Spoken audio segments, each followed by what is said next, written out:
ఒడ్లు తూర్పారా పట్టేందుకు తీసుకువచ్చిన ప్యాడీ క్లీనర్లు పనైపోయిందని పక్కకు పడేశారు. ఇప్పుడు ఆ యంత్రాలకు భద్రత కరువైంది. అధికారుల నిర్లక్ష్యం, ప్రజాప్రతినిధుల పట్టింపు లేనితనంతో వాటిని గాలి కొదిలేశారు. లక్షలు పెట్టి కొన్న మిషన్లను భద్రంగా ఉంచాల్సింది పోయి వరంగల్ ఎనుమామల వ్యవసాయ మార్కెట్లోని షెడ్డులో ఇష్టారాజ్యంగా పడేశారు.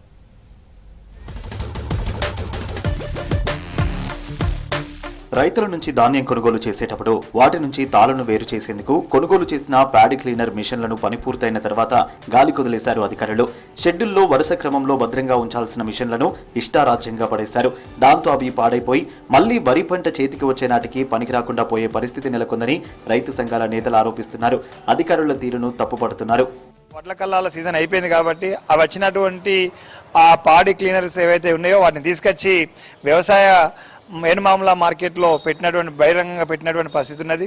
దాని ఫలితంగా అది దుమ్ము ధూళి ఇట్లాంటి పడి ఖరాబ్ అవుతున్నటువంటి పరిస్థితి ఉన్నది.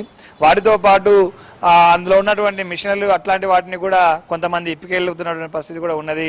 అది నర్సంపేట కావచ్చు, ఎనుమామల మార్కెట్ ఇట్లాంటి దాదాపు హన్మకొండ, వరంగల్ నగరంలో వేలాది రూపాయలతోటి, లక్షలాది రూపాయలతోటి కొన్నటువంటి పాడి క్లీనర్లు అధికారులు దాన్ని భద్రపరచకపోవడం మూలంగా ప్రజాధనం అనేటువంటిది వృధా అవుతుంది.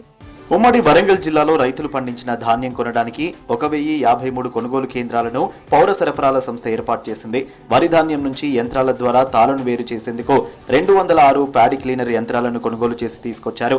ధాన్యం నుంచి తాళు వేరు చేసే పని పూర్తి కాగానే 150 ప్యాడీ క్లీనర్లు ఎనుమాముల వ్యవసాయ మార్కెట్లోని షెడ్డుకు తరలించారు. మిగిలిన ప్యాడీ క్లీనర్లను నర్సంపేట మార్కెట్లో ఉంచామని మార్కెట్ అధికారులు చెబుతున్నారు.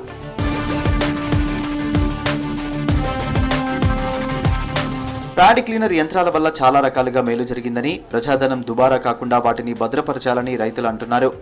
సీజన్ అయిపోయిన తర్వాత అటు యంత్రాలను వరంగల్ ఎనుమాముల వ్యవసాయ మార్కెట్లో భద్రపరచాలి. నిబంధనల ప్రకారం భద్రపరుస్తున్నారు కూడా.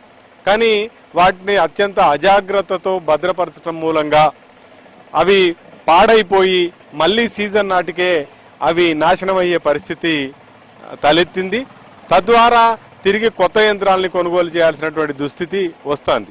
మళ్ళీ 100 కోట్ల రూపాయలు పెట్టుబడి పెట్టి ఆ యంత్రాలని కొనుగోలు చేయాల్సి వస్తుంది. ఇట్లాంటి యంత్రాలని వృధా కాకుండా, ఖరాబు కాకుండా ఉంచడం కోసం అత్యంత పటిష్టంగా భద్రపరచాలని మేము డిమాండ్ చేస్తున్నాం.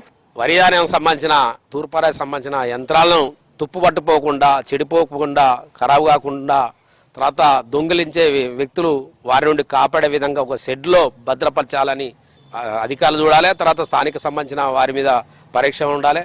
ఇది వృధాగా అయితే ఉంది డబ్బులు. తప్పకుండా వారి మీద ఎవరైతే ఈ భద్రపరిచే విధంగా చూడలేని అధికారుల మీద తప్పకుండా చర్య తీసుకోవాలి.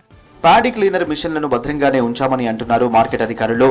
రైతులు పండించిన వరి ధాన్యంలో తాళను వేరు చేసేందుకు ఈసారి ప్యాడీ క్లీనర్లు ఎంతో ఉపయోగపడ్డాయని చెబుతున్నారు. పడేయాలి, షెడ్ కింద పెట్టినాం. అవి గోడంలో షెటర్స్ చిన్నగా ఉంటాయి కదా, దానిలో పడతలేదు, అది లోపలికి పోతలేదు.